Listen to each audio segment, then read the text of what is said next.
लोकसभा चुनाव के मौसम में पांचवें चरण का चुनाव अब 20 तारीख को है और जहां पर लखनऊ समेत अवध की 14 सीटों पर यूपी में मतदान होना है।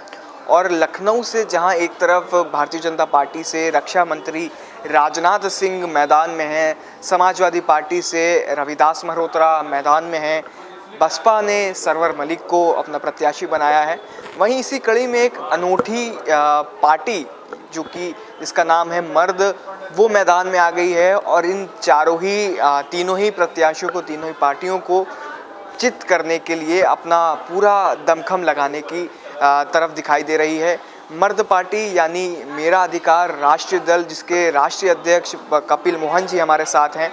कपिल जी, जब कोई पार्टी बनाता है तो जनता को साधने के लिए अपने पार्टी में इस तरह का नाम देता है कि जनता पार्टी, समाज पार्टी, इस तरह के नाम दिए जाते हैं ताकि जनता को आकर्षित किया जा सके, ये बताया जा सके उनके हित में ये पार्टी काम करेगी। लेकिन आपने एकदम अनोखा सा नाम रखा है जिसमें आपने अपना जिक्र किया है, मेरा अधिकार राष्ट्रीय दल। इसके पीछे की वजह जानना चाहेंगे। मेरा अधिकार का मतलब मेरा कपिल मोहन का अधिकार नहीं है। मेरा अधिकार का मतलब है जो इस देश की जनता है और जिस जनता की हम बात कर रहे हैं उसके अधिकार कहाँ हैं।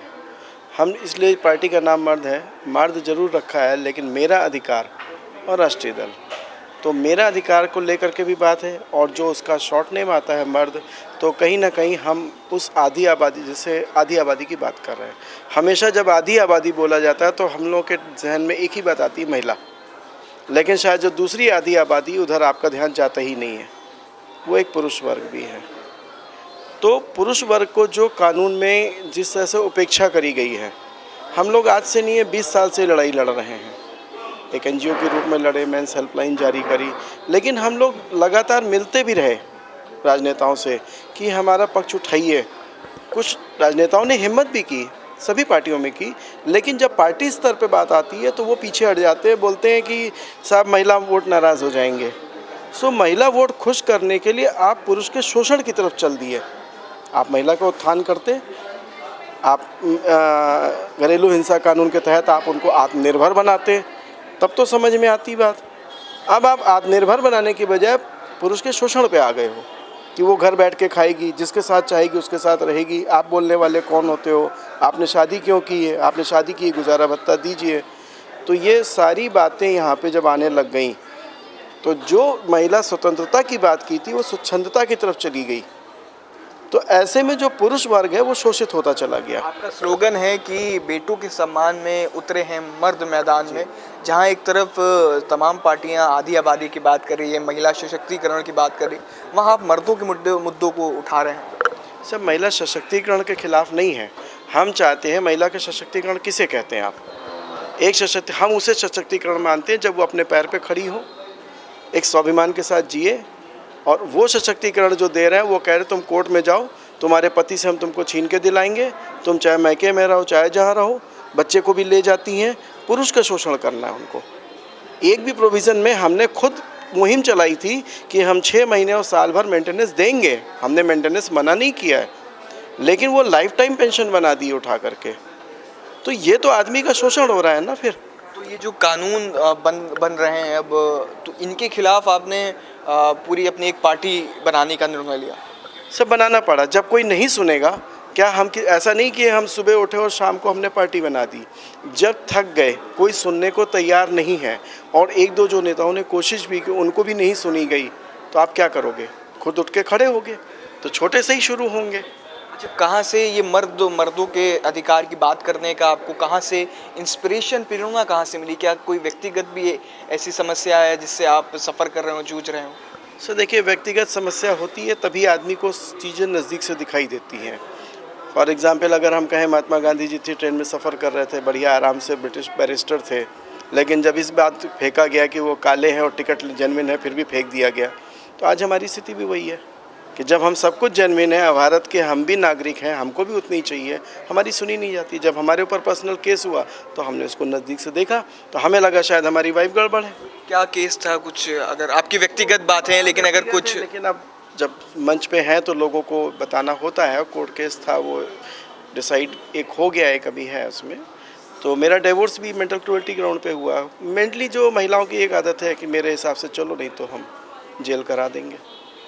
जेल करा देंगे मतलब इतना आसान है हाँ, किसी आसान पुरुष है सर, को? 99 अभी तो डाउरी केस में जो दहेज के एफआईआर होती है उनमें गिरफ्तारी नहीं है। Arnesh Kumar versus state of Bihar का जो जजमेंट था वो 2 जुलाई 2014 के आसपास आया था वहाँ पे।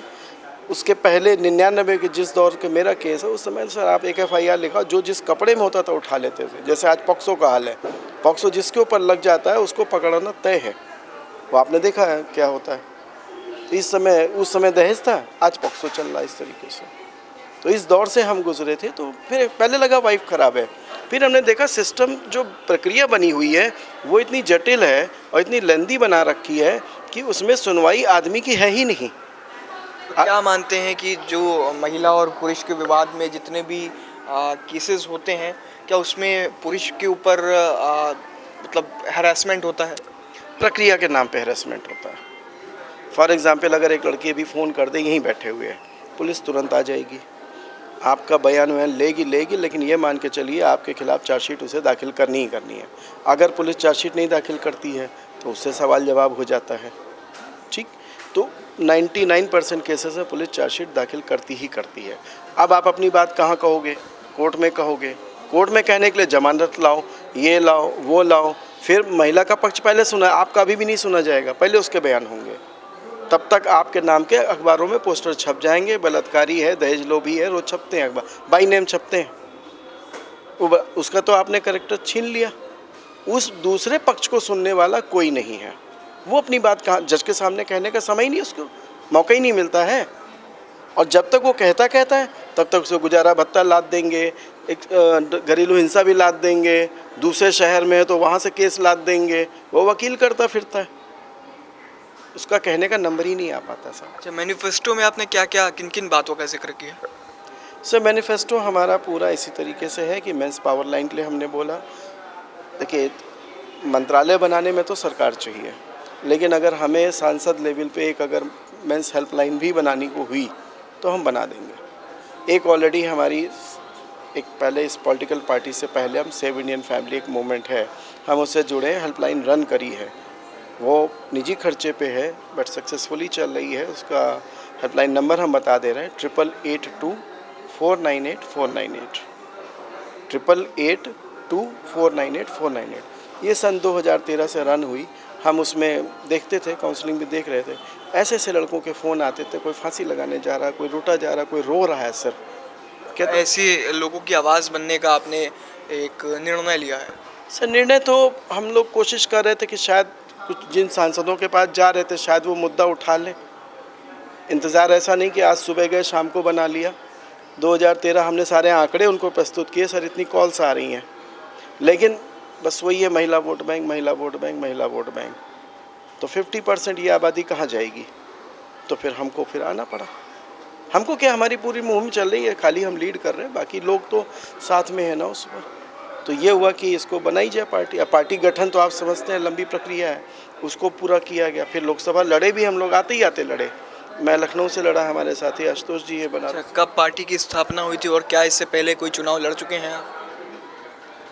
हाँ, हुआ ये था कि जब एक बार गवर्नर साहब हैं राम नाईक जी, इससे पहले BL जोशी साहब से मुलाकात हुई, तो राम नाईक जी से जब दोबारा हमने कहा ना हम मिलते रहते थे, तो जब उनसे बात हुई तो उन्होंने कहा कि देखिए, हमने उनसे एक ही सवाल किया कि सर आप घरेलू हिंसा कानून को जेंडर न्यूट्रल कर दीजिए, अगर आपके हिसाब से तो जेंडर न्यूट्रल करिए, इक्वलिटी की जब बातें होती हैं तो बोले नहीं, वो पब्लिक का दबाव होता है, इसलिए हम कानून जो है महिला को घरेलू हिंसा से प्रोटेक्शन देंगे सिर्फ महिलाओं को। तो हमने कहा तो बायस्ड है। तो बोले हमारे पास दबाव होता है, आपको ज़्यादा चिंता है तो आप जाओ लड़के आओ। गए, जोश में फॉर्म भर दिया। 2017 का विधानसभा में मैंने और मेरे एक साथी थे, दोनों ने भरा। अब फॉर्म भरना तो आता नहीं था, कोई हम लोग नेता है नहीं, गए फॉर्म भर दिया, वो फॉर्म कैंसिल हो गया। तो ये हुआ कि सर अब टाइम है, चलो कुछ पार्टी बनाते हैं अब इस पर, क्योंकि किसी के आगे हम कब तक कहते रहेंगे। तो यह 2018 में फिर हम लोगों ने जनवरी में सब पेपर सबमिट किए। 2018 नवंबर में आके पेपर ओके हुए और पार्टी बन के रजिस्टर्ड होके निकली। नवंबर 18 में रजिस्टर्ड हुई थी, लास्ट में जनवरी फरवरी में चुनाव खड़े हो गए लोकसभा के हमारे सामने। तो हम लोगों ने आनंद फानंद में जो लड़ पाए लिए, सबसे कम वोट हमारे ही थे, लेकिन लड़े थे। फिर इसके बाद बाई इलेक्शन आया, जब कुलदीप सेंगर जी पे आरोप लगे, क्योंकि जो रेप की डेफिनेशन है ना, वो सर बदल चुकी है। लोग समझते हैं वो फिल्मों में जो रेप देखते हैं वो नहीं है। रेप की डेफिनेशन ये, लड़की का मन नहीं है कोई बात पे, नाराज़ है किसी बात पे। मुलायम सिंह जी ने कहा था ना जो उस समय कि लड़का लड़की साथ में रहते हैं, मन मुटाव हो जाता है, 3-4 साल साथ में रह लिए और उसके बाद कोई मन मुटाव हो गया तो जो दुष्कर्म का या छेड़छाड़ का या बलात्कार का मुकदमा लिखवा दिया। अब ऐसे में क्या लड़कों को फांसी दोगे आप? यही उन्होंने कहा था। तो ये सिस्टम को बदलने के लिए आपने ये राजनीतिक हाँ, तो अब सर जब अच्छा कानून बदलेगा कहाँ से? जब हम वकील के पास जाते हैं, राजनेताओं के पास जाते हैं, जजेस के पास भी गए तो बोले हम क्या करें, जो कानून में लिखा है वो मानेंगे। तो आपने किसी अब क्या सोचा, क्योंकि 7 साल हो गए मेरे ख्याल से लगभग इस पार्टी को स्थापित हुए उसमें आपने कई चुनाव में भी हिस्सा लिया, इस बार लोकसभा के चुनाव में भी आप हिस्सा लेने जा रहे हैं, जो 2 चरणों के चुनाव हैं, लखनऊ में भी वाराणसी में भी आप बता रहे हैं कि तो अब आगे क्या करेंगे, कि विपक्ष के साथ जाएंगे या पक्ष के साथ जाएंगे अपनी बात को कहते हो, क्योंकि अभी जिस तरह जिस स्तर पर जिस पायदान पे आप खड़े हुए हैं वो देखा जा रहा है बहुत निचला पायदान। ठीक है सर, देखिए हमने अपनी बात कही है। हमारे इस मुद्दे को कोई पॉलिटिकल पार्टी अगर लेती होती तो हमको खड़े होने की ज़रूरत ही नहीं थी। वो अगर ले लेते, आज भी हम कहते हैं वो पुरुष को सुने, उसको इंसान समझे, वो पैसा कमाने की मशीन नहीं है।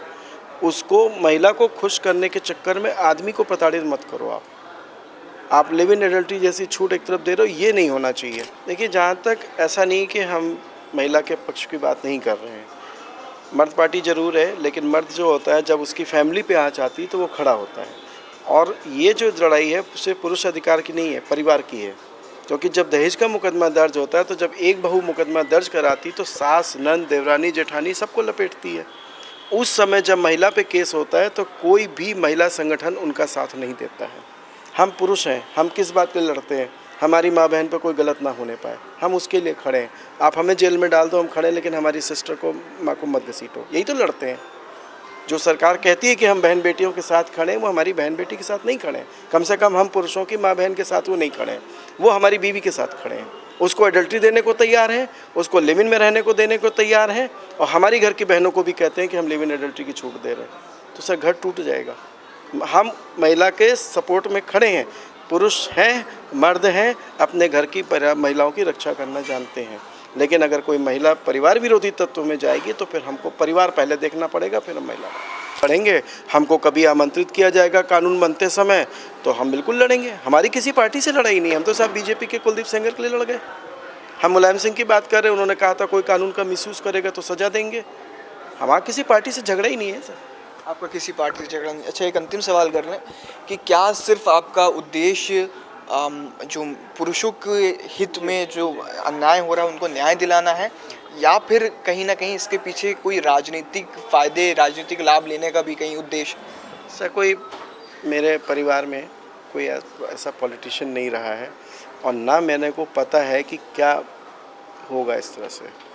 पॉलिटिशियन हम हैं नहीं, हम आपको सीधा बता दें, हम पॉलिटिशियन नहीं है भाई बात। हम कंप्यूटर इंजीनियर हैं, मर्चेंट नेवी का मैंने रेडियो ऑफिसर कोर्स किया हुआ है।